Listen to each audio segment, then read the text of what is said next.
Hello, everyone. It's Larry Kotlikov. I'm back with Economics Matters, the podcast, and I'm back with my good buddy, Peter Fox Penner. And Peter was on the podcast a while back talking about a new book that he wrote, which is a fabulous book called, it's brilliantly written, I got to say, Power After Carbon, Building a Clean, Resilient Grid. And it discusses the electric grid, which is the linchpin of our green energy future. If we have a green energy future, it's certainly the linchpin of our future period, I think it's fair to say. So if you were to Google larrykotlikov.substack.com, put that in your URL in your just search bar, not Google it, just put in your search bar with any browser and then put in uh, Peter Fox Penner, you're going to come up with this prior podcast. But today we've got Peter back to talk about a very interesting study that he's just completed with co-authors at the Brattle Group. And we'll get to that in a second. But I just want to briefly say that Peter is has the best of two degrees. He's got a BS in engineering from the University of Illinois and a PhD in economics from what is arguably the best economics department historically, in terms of its long-term quality, the University of Chicago. Uh, and during the Clinton administration, Peter worked with Vice President Al Gore's team. He served as senior official at the U.S. Department of Energy and then in the White House Office of Science and Technology Policy. Um, Before and after working at the White House with the vice president, he was engaged in economic and energy consulting. He served for 2 decades as the principal and chair of the Brattle Group. The Brattle Group is a really terrific uh, kind of a consulting company of longstanding in Cambridge, Mass. It's a highly distinguished company, uh, and they work with, uh, it's really one of our premier consulting companies in the and works with and Peter's focused more in the energy area, but the group handles all kinds of economic and business issues.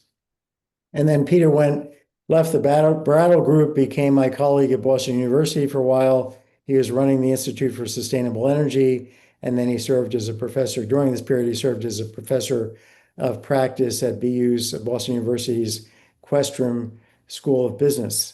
And Peter's now back with the Brattle Group. I'll let Peter you fill in. I'll let you fill in your current position, but it's great to have you back. And then we're going to talk about have you present a slideshow of a really cool, I don't want to say cool, but important paper called Affordability Rates and Clean Capital Efficiency, calling a path for the power industry's turbulent next decade.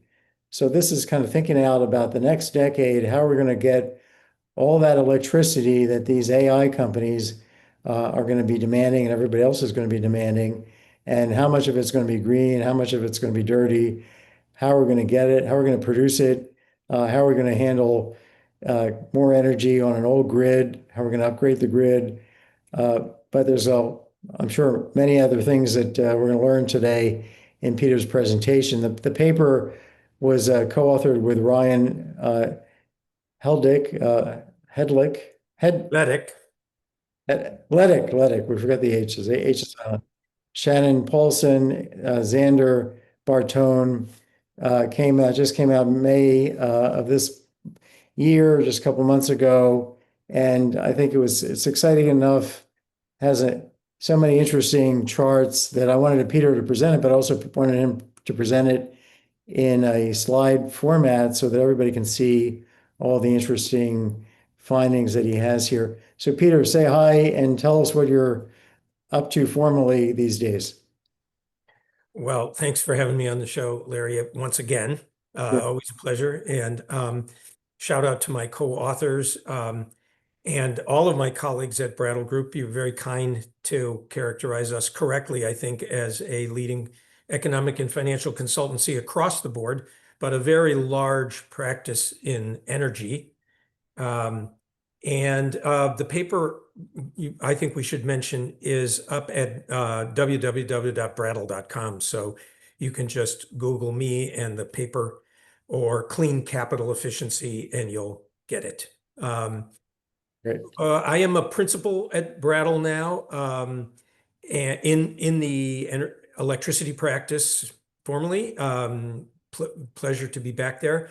I am also chairman Impact at Energy Impact Partners, which is a clean energy investment platform. And I remain a member of the advisory board of a project at Boston University called IMAP that Mhm. operates out of the new Malhotra Institute for, I think, business and government. Um, so I remain a BU colleague once removed, Larry. Great. Um, so why don't we dive into the paper if I can figure out how to share my screen? I'm going to give you sharing rates right now. And yeah, Great. you have a overview statement about the paper and how it came to be. And Sure. Periodically I like to sort of stand back and it's just my thing to take the long view of the electric power industry and its role in climate policy, energy policy, even economic policy. That's just my thing, as you know. You mentioned my last book. It's actually there are depending on how you counted, 2 to 3 predecessors to that book, all looking kind of taking the long view. And I felt there was a regime shift, as we like to say in economics, going on in the electric power industry. And I wanted to talk about its implications for everyone. And I'll get into that actually in the first couple of slides. But that was the motivation for doing it. I think that we've entered a new uh, era of turbulence for the industry, enormous challenge, enormous opportunity, and something fundamentally different than the last 20 years for a variety of reasons, not just data centers and AI, but definitely including them. Um, so why don't we, with that prelude, why don't we jump in? yeah, fire away.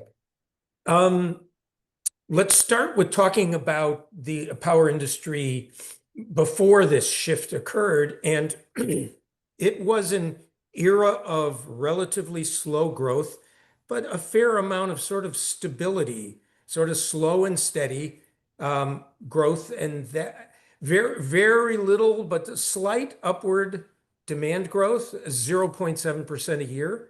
But within that, relatively low percentage growth rate, utilities were relatively stable. Rates were very stable, sort of tracked inflation. And you expect electricity rates to track inflation or be slightly below it as you find efficiencies and get scale economies.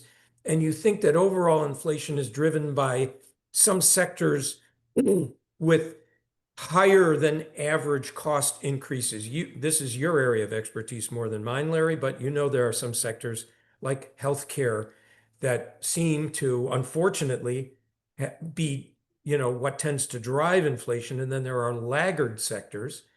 And historically, utilities in this past period were slight laggards, and their financial returns, as shown on the right-hand side, tracked the market as a whole very, very closely.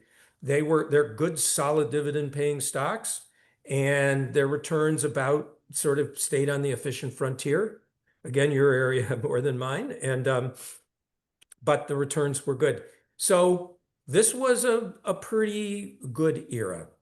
Um, but I think this era is coming to a close. Well, I'll just note that as a result of this, rate case filings went up a little bit due to the pandemic, but you could see that average electric rates in real terms were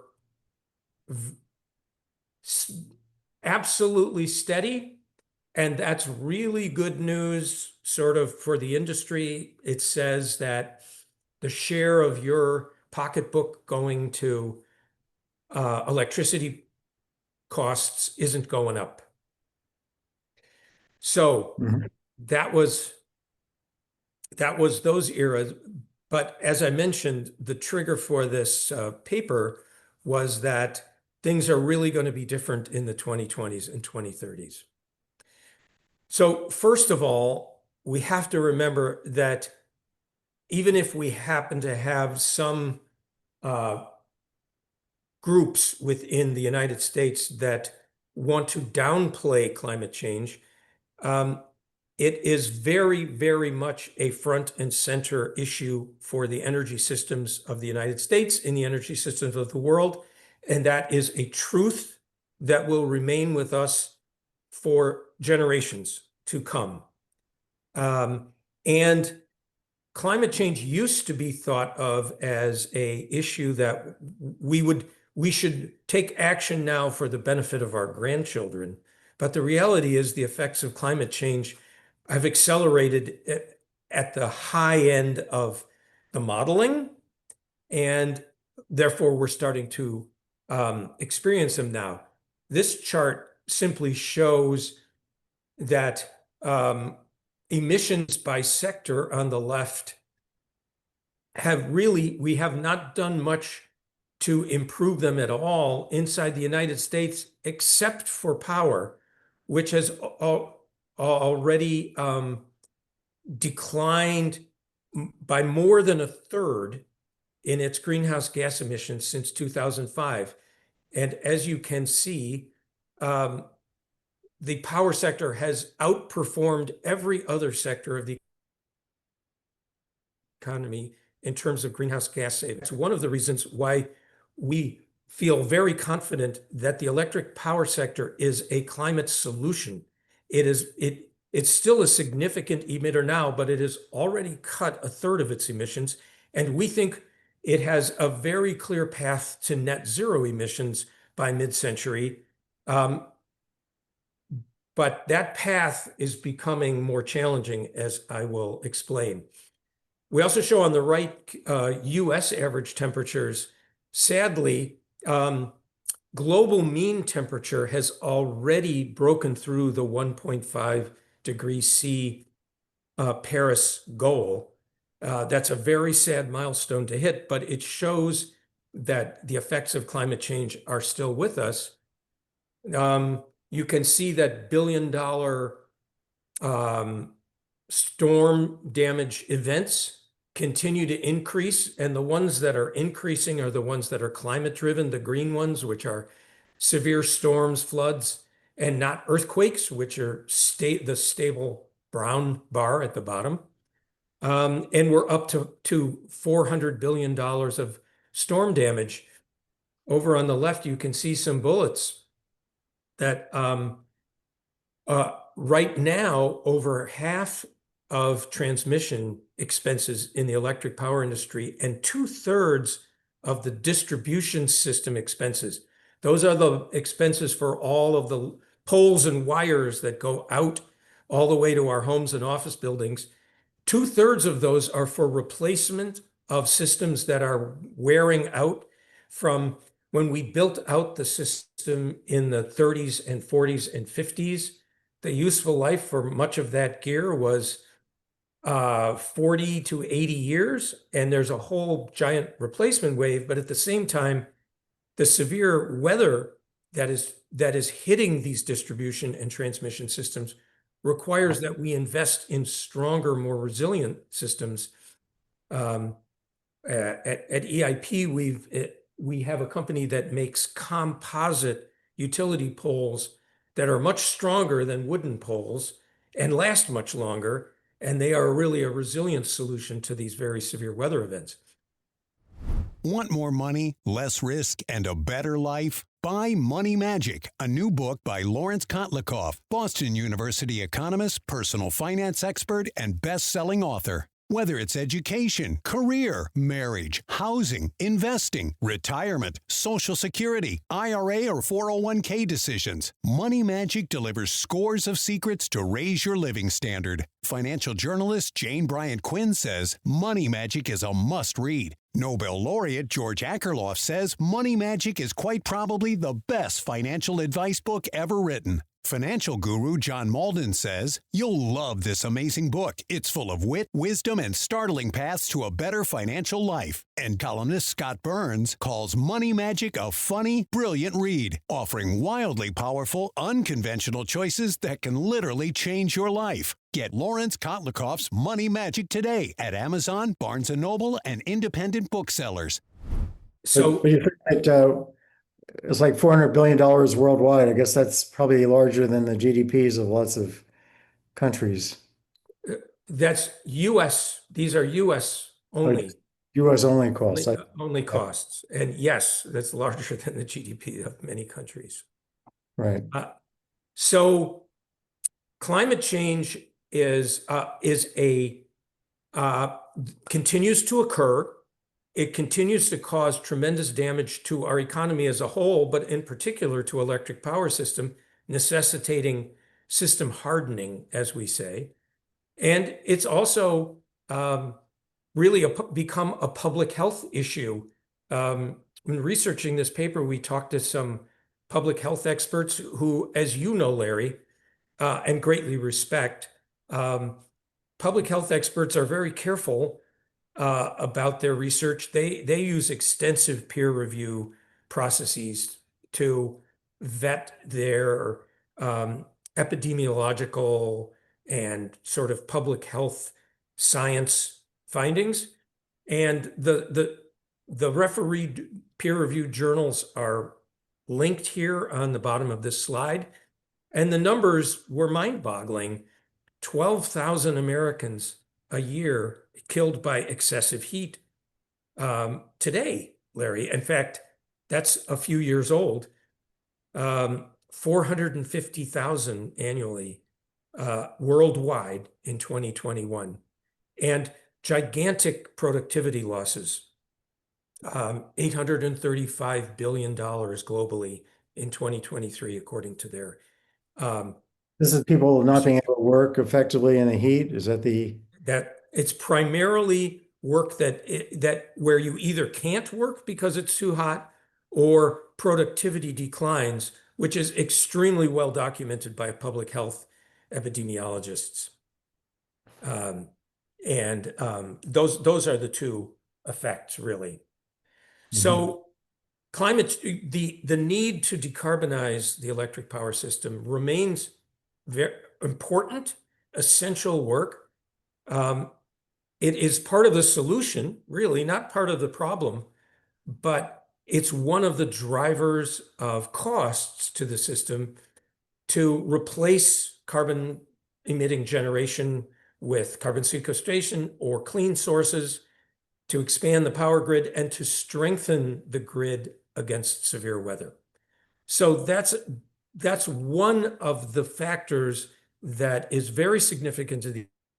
We didn't understand it nearly as well 20 years ago, and it wasn't as big a cost driver as it is now 20 years ago. So that's the first thing on the list. Let me just ask you this kind of overarching question, which is, you're focused on electric power. That's just one source of energy. If you think about the total uses of energy in the U.S., what share of total energy uses like heating, running our, gas furnace heater in the winter? What share of the total energy use in the U.S. is from electricity at this point? I'm glad you raised this point because I wanted to mention it. I think about a third of our final use in energy, maybe a little more, is from electricity, and the rest, which is transportation and industrial use and jet fuel, runs on other forms of energy, primarily oil in the United States and natural gas. The studies of decarbonization pathways, of which there are many, and they're discussed in detail in that book you mentioned, my last book, Power After Carbon. There's a whole chapter on them and lots of citations. And they tend to all agree that electricity needs to expand from about 1/3 of final electricity use to half or a little more than half of all final use. That doesn't sound like a lot, but it requires about doubling the size of the electric power system in just 20 years. And that is a very essential part of decarbonizing the global economy and the U.S. So energy you say system. we're going from like 1/3 to a half of our total energy being electricity. Right. That's Maybe I think it'll be a little over a half, but somewhere in that range. But and that means because of the type of needs for energy, the type of energy that's being needed into the future, uh, as well as the relative cost of this energy. It's not right. these There energy. are some processes where they do not lend themselves to electrification. They either need very, very high temperature heat, which is hard to produce with electricity, not impossible, and we're getting better and better at it, but they need very high temperature heat, which fossil fuels are good at producing, or the transportation energy density issues lend themselves to molecular fuel forms, I'll just call them. We call them clean molecules at EIP. And so we need a whole suite of clean molecule solutions. There is lots of research and investment going into that area, everything from sustainable airline fuels, so-called SAF, derived from biofuels and also from fossil fuels where you sequester the carbon and then you create essentially a carbon-free molecule. There needs to be a lot of work in this. Hydrogen is a fuel in this area where there is a lot of work going into it, including so-called gold hydrogen, which is naturally occurring hydrogen, and would be a total game changer if we can harvest it economically, mine it, if you will, economically. So there is a whole second half of decarbonization. And honestly, you should devote a show or two to that. But today we're going to be talking about the half of the decarbonized future energy system that's going to need to run on a much bigger and fully decarbonized power grid, or almost fully decarbonized. We probably won't get to 100%, and we really don't need to. Okay. Okay. So this actually is something that I've now foreshadowed. I think we've talked about this.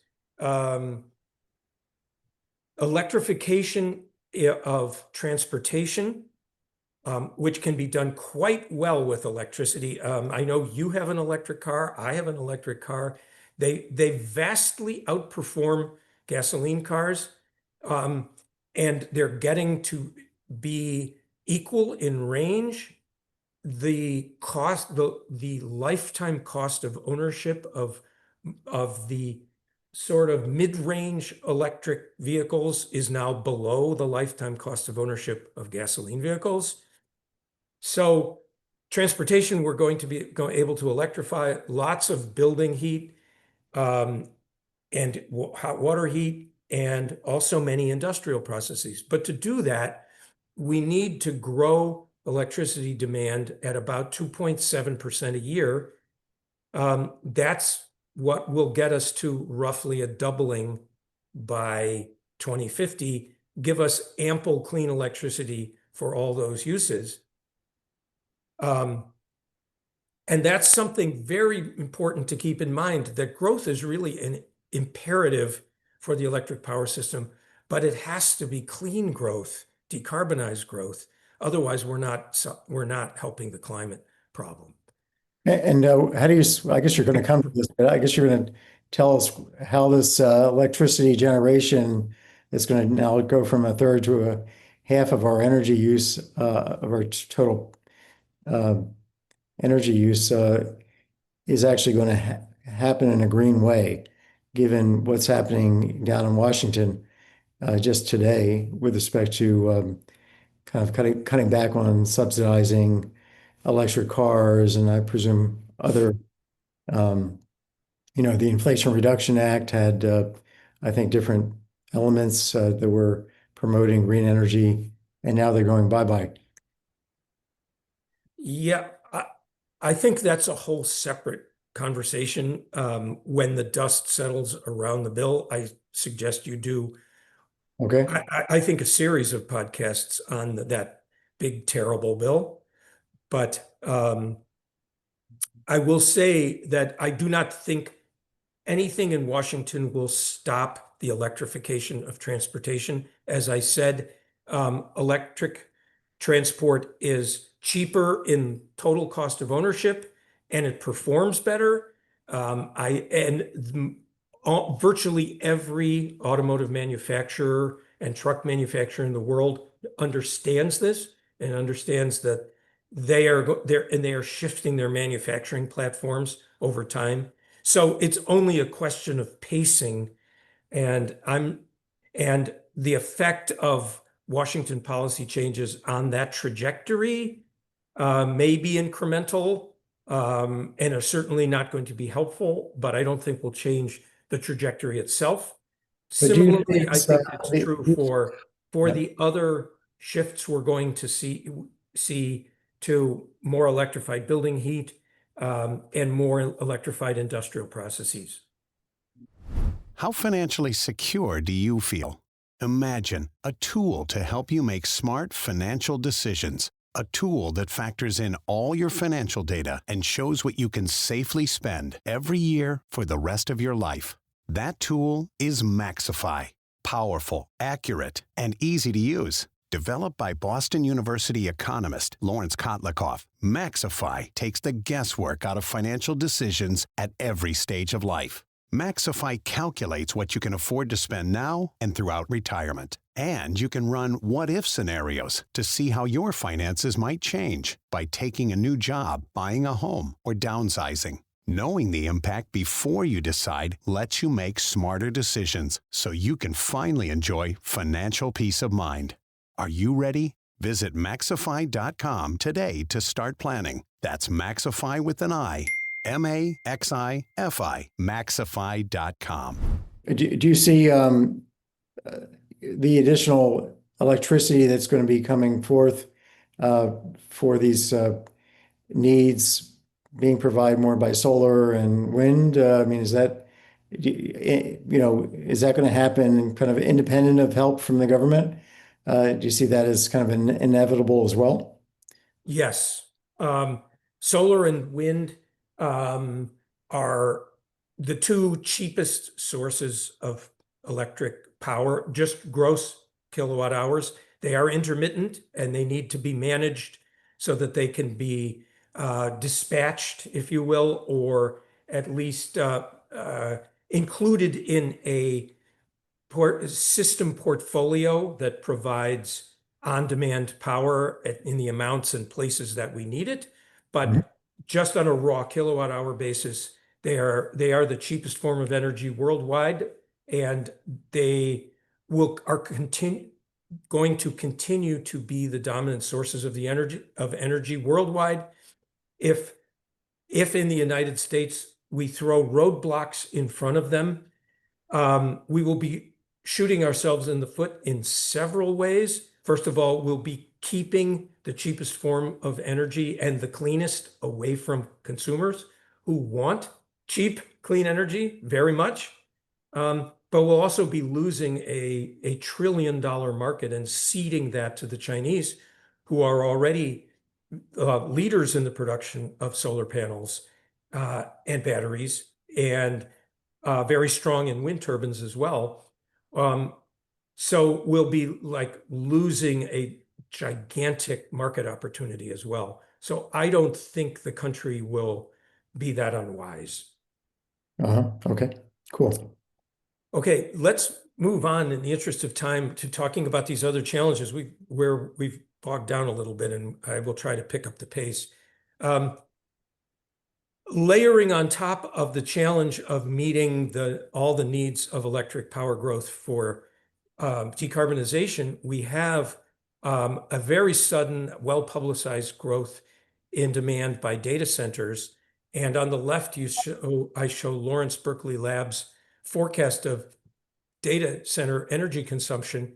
There's a lot of uncertainty around it, although this is from the very end of 2024. It's fast changing. It appears to be continuing towards the upper end of this trajectory, closer to 12% of US consumption by 2028. And that rate of expansion, Larry, is unprecedented in all of the industry's history. Even in the era of really rapid electrification in the 1930s and 40s, we never saw loads this big increase this fast. And that puts a lot of near-term pressure on the industry to expand. So you can think of sort of a long-term driver of expansion and layering on top of it an additional short-term layer of expansion with decarbonization still necessary. So we need to expand the system. Adding to the challenge or exacerbating the challenge is the fact that we happen to be doing this in a very, very constrained, high-cost environment. Copper's already grown. The things that you need to expand an electric power system are the things you would guess. Steel and copper and zinc and aluminum, metals, lots of precious metals that go into the making of electric motors, like neodymium. And all of those materials, many of them sourced from China, and others sourced from other countries all over the world, are increasing greatly in price. Commodity prices, you see copper up 40%.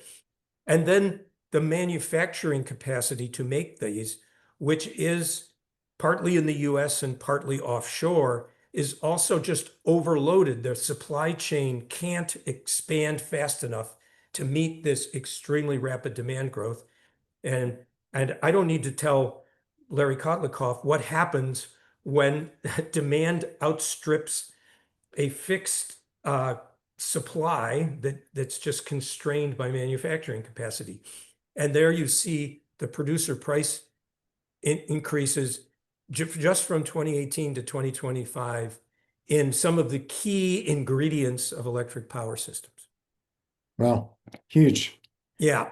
It's more than a doubling, right? So, geez. Right. Oh, yes. 260% increase in wire and cable, about a doubling in transformers. And this is all projected to continue for some time as that demand growth, as you saw for data centers, is going through probably the better part of a decade and pushing on this same constrained supply chain.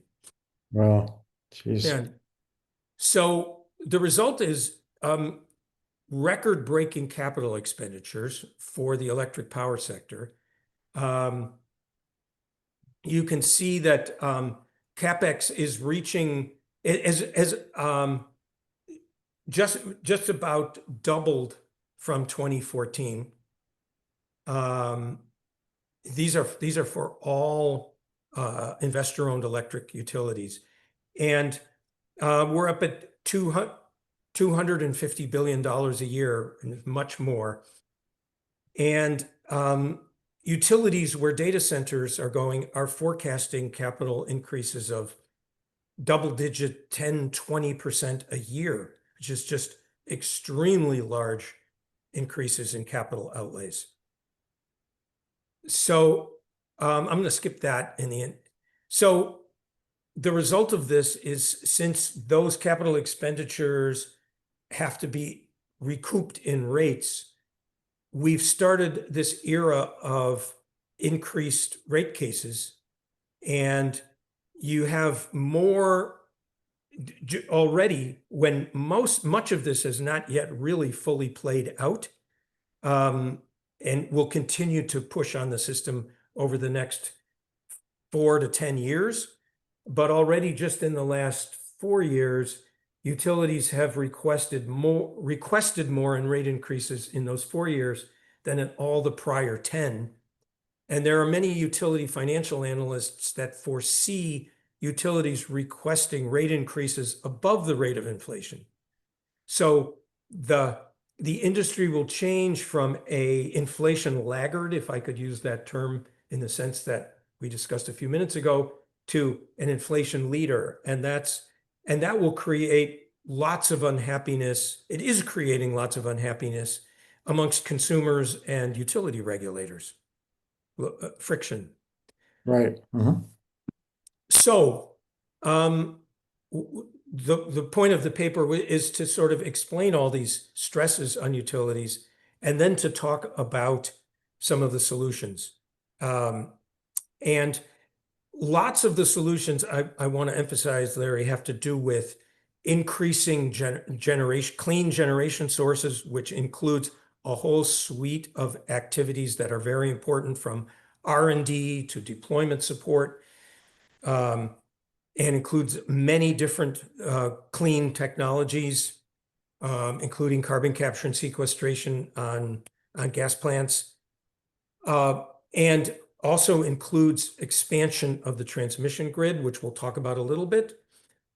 But this paper focuses on ways to make the system that we have more efficient, to create essentially more throughput through the system we have without high capital expenditure, to kind of offset the inevitable effect of the high capital expenditures that we're going to have to make. So think of this as kind of the complement to the large supply expansion that we're going to need, that makes that expansion as no larger than it needs to be and brings efficiency to the system that lowers the total cost of owning and operating the system down by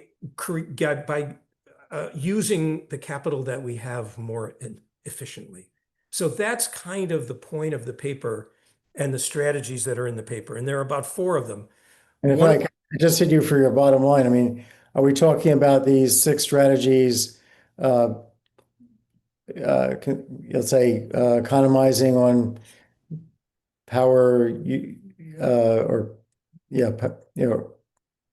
power usage by 30%, 20%? Is that what you're talking about? Or we're talking about a really big number here?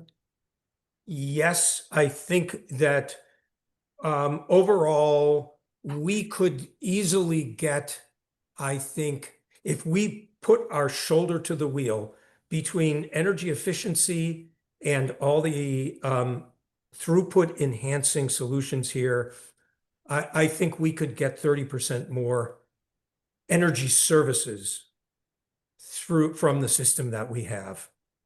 Okay. So let's look at a couple of these solutions. I'll try to go through them pretty quickly to leave us a little time to chat. Energy efficiency. You can see in the upper right that we've sort of flatlined on energy efficiency, when really we should be, I think, accelerating that as electricity costs go up in real terms. It is the economics of efficiency get better, right? Efficiency is putting capital out to save electricity as electricity gets more expensive. And you can see that there's enormous low-income household potential down in the right, that we're not harvesting a potential $437 billion savings, according to RMI, that we really should go after more intensively. So that's one solution. I'd like to talk to you about a really powerful financial planning tool to help you make smart retirement and other critical financial decisions. It's a tool that factors in all your financial data and shows you what you can sustainably spend every year for the rest of your life. That tool is my software company's Maxify Planner. It's incredibly powerful, it's accurate, and it's easy to use. Maxify takes the guesswork out of financial decisions at every stage of life. Its focus is on raising, de-risking, and sustaining your living standard. Maxify lets you run what-if scenarios to see how your finances will change in taking new jobs, buying a home, doing Roth conversions, retiring early, downsizing, investing more in the market, you name it. Knowing the impact of these decisions before you make them is the secret to making smarter decisions. And it's also the secret to what we all seek, which is financial peace of mind. So please visit Maxify.com today to start planning. That's Maxify with an I, Maxify.com, Maxify.com. Now let's get back to the podcast. Just to make that practical, does this mean people turning down the thermostat or having automatic timers on the thermostat? Is that what we're talking about? Things like that? Well, there is a new generation of smart home control technologies that uses AI. Everyone remembers Nest thermostats being the pioneer of that. That seems like a century ago in AI terms. There are now air conditioners, Quilt is one of them, that heat pumps rather, that sort of have AI built into them and can sense the house and keep it warm or cool more efficiently. And there are lots of traditional weatherization and insulation measures that have enormous payoff and improve the quality of housing, the quality of comfort. So it's everything from the basics that we're still underutilizing to very sophisticated AI solutions. And none of it involves you going to your thermostat and turning it down or even setting a timer anymore. That's all 1980s, Larry. Okay. So the second strategy is demand flexibility and the so-called virtual power plants.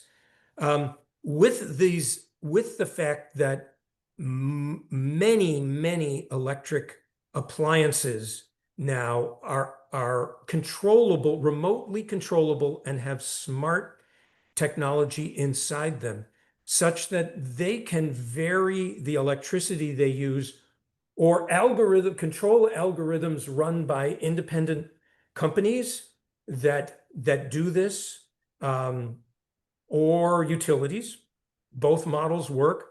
They can essentially flex or control the demand to relieve overloads and prevent the need from very expensive system expansions. And that, Larry, is very intuitively increases the capacity factor, the throughput on the system without the need for capital outlays. And you can see that the cost of doing this from Brattle study led by my co-author Ryan Plettick shows that it's much cheaper to use control and communication circuitry to simply flex the technologies that are already installed by consumers than to go run out and build a battery which also flexes the load, or to control the load with a gas power plant. It costs just a fraction of the price to do this load flexibility. And there are hundreds of gigawatts of load flexibility potential. We're using about 30 gigawatts of load flexibility now in a 1,200 gigawatt system. We estimate that there's at least 80 to 160 gigawatts of economically controllable potential, cost-saving potential that would avoid the need to build that equivalent amount of new supply. Okay. Do you mean that? So let's make this concrete. Do you mean that the power plant would be, is this happening inside the power plant, or is this happening in terms of how exactly is this coming about? No, it comes about by having, they're called load aggregators. And they have a very sophisticated algorithmic dashboard.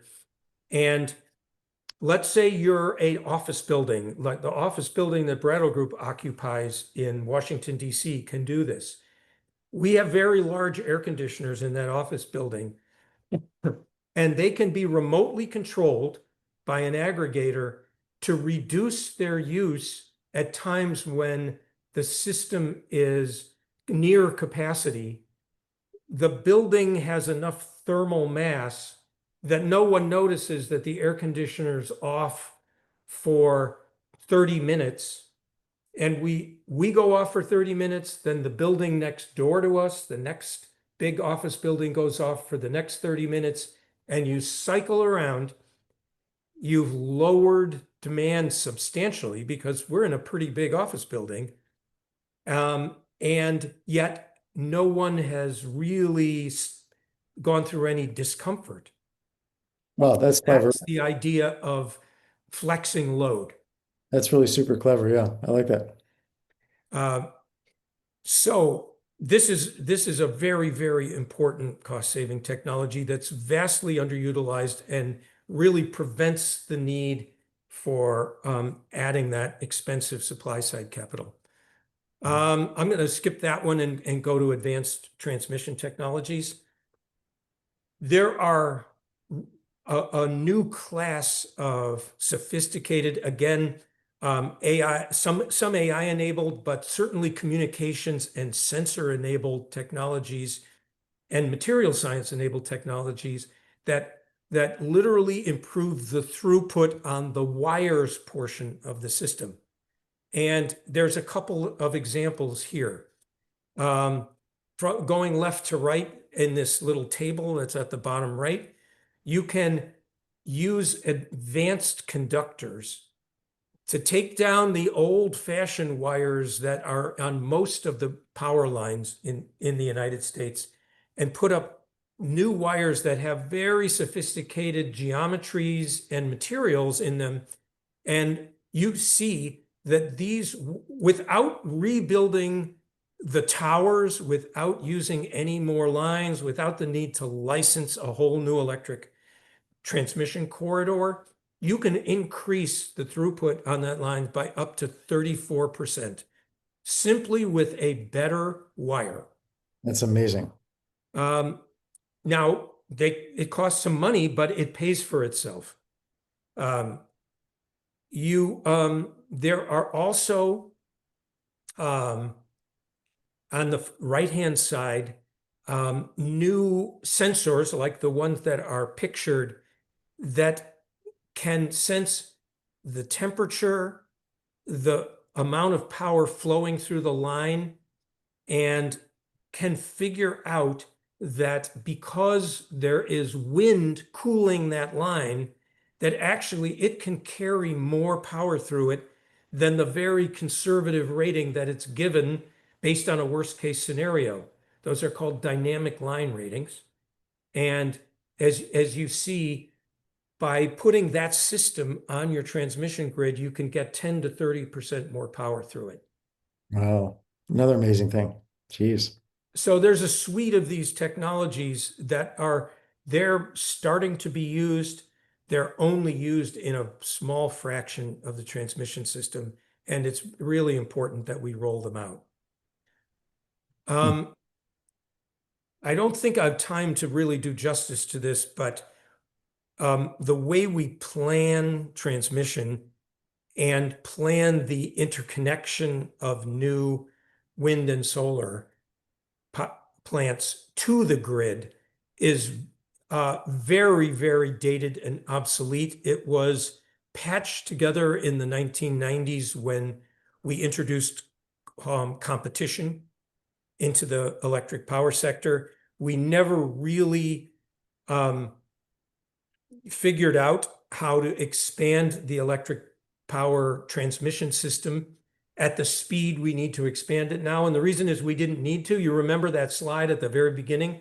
Electric load was growing at 0.7% a year. So we didn't need to expand the system very quickly. So we didn't figure out how to, but now we need to. And there are lots of very, very important changes to transmission planning and interconnection procedures.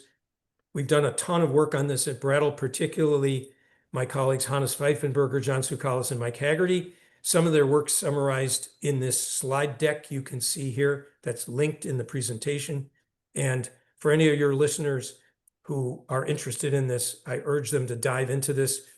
It is one of the critical legs of the stool in terms of a solution to decarbonizing the grid affordably and reliably.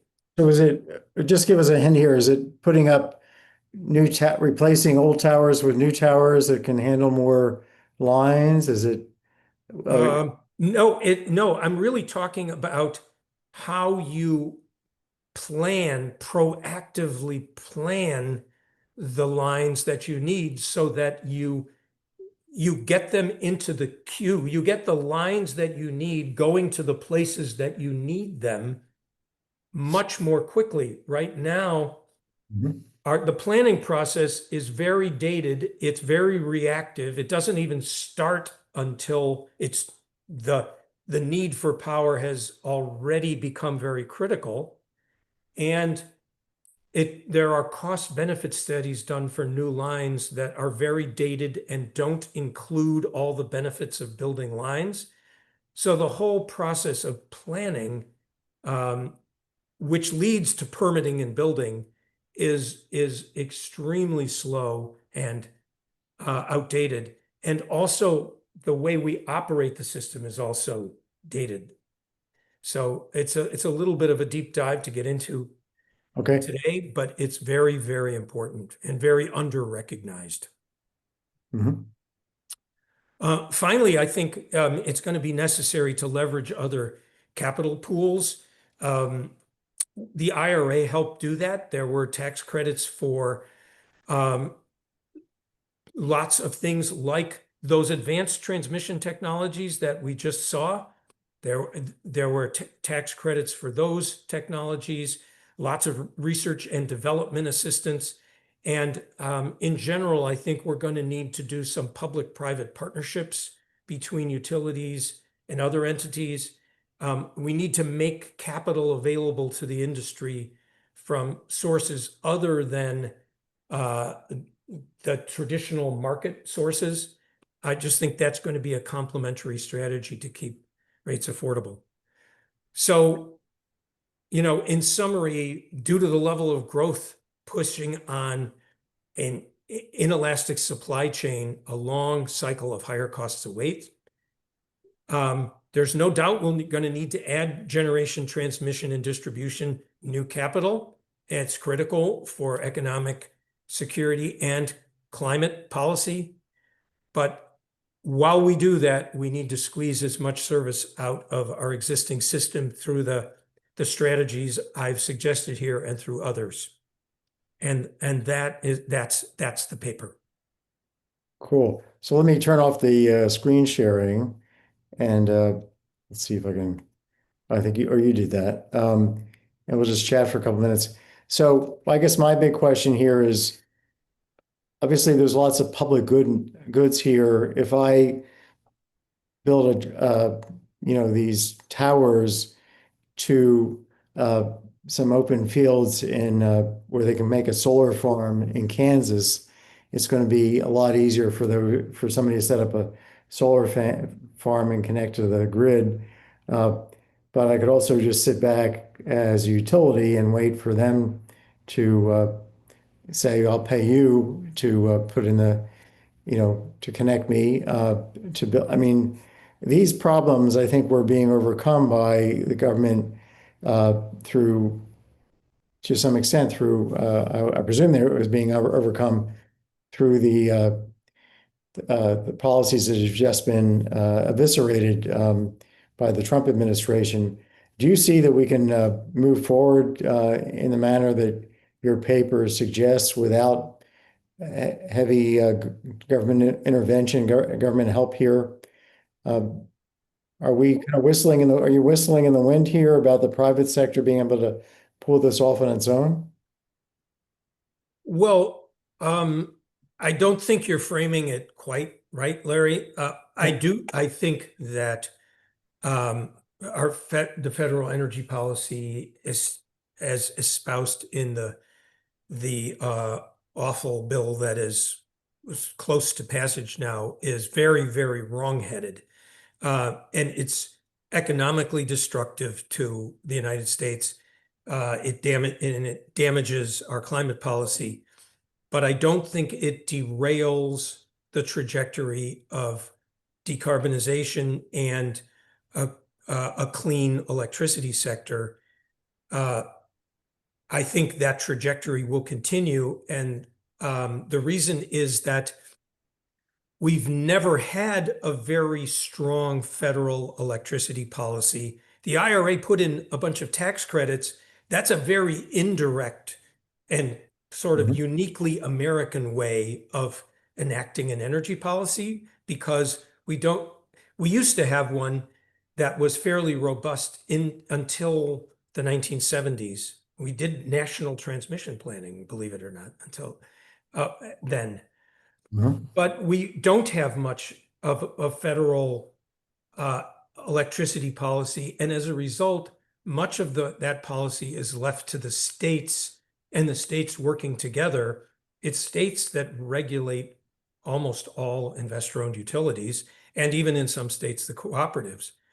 So, and state policies are not changing nearly as much as federal policies, and so that and I think the utility industry and public policymakers everywhere, even the ones that are honest with themselves in Washington, recognize that a clean electricity sector is in the economic interest of the United States. It's in the security interest of the United States. It's in the public health interest of the United States. And so I think that trajectory will continue. And as I said, much of the policy is set and done by the states and regions. So do you see the states and the regions kind of potentially doing a better job of this, or actively trying to get together and formulate these kinds of planning and planning? The state, some in some areas, I think the federal government, a bit, you might say, abandoning the field Mhm. is causing the states to uh, wake up and recognize that they have to shoulder more responsibility and work more closely with other states. Um, would it be better if we had a helpful federal energy policy? No question about it. But I do think there are signs that many, many states are responding. And for the states, it is an economic development issue. There are many, many states where wind and solar generation is a gigantic source of jobs and economic development. Same with offshore wind on the coastal states, which is a gigantic global industry, multi-billion-dollar industry, and an opportunity to build in your state of Rhode Island, as an example. The states recognize the economic importance of transitioning the electric power system to clean. Cool. Okay, so it's good to have some optimism on this rather dark day, I must say, from my perspective, your perspective. But markets have done extremely well delivering critical th things and the right things through time, and uh, you're basically giving us hope that markets, and when I say markets, I'm talking about the states being, competing with each other and having to try and get business and try and get people to stay in the states and provide what's needed.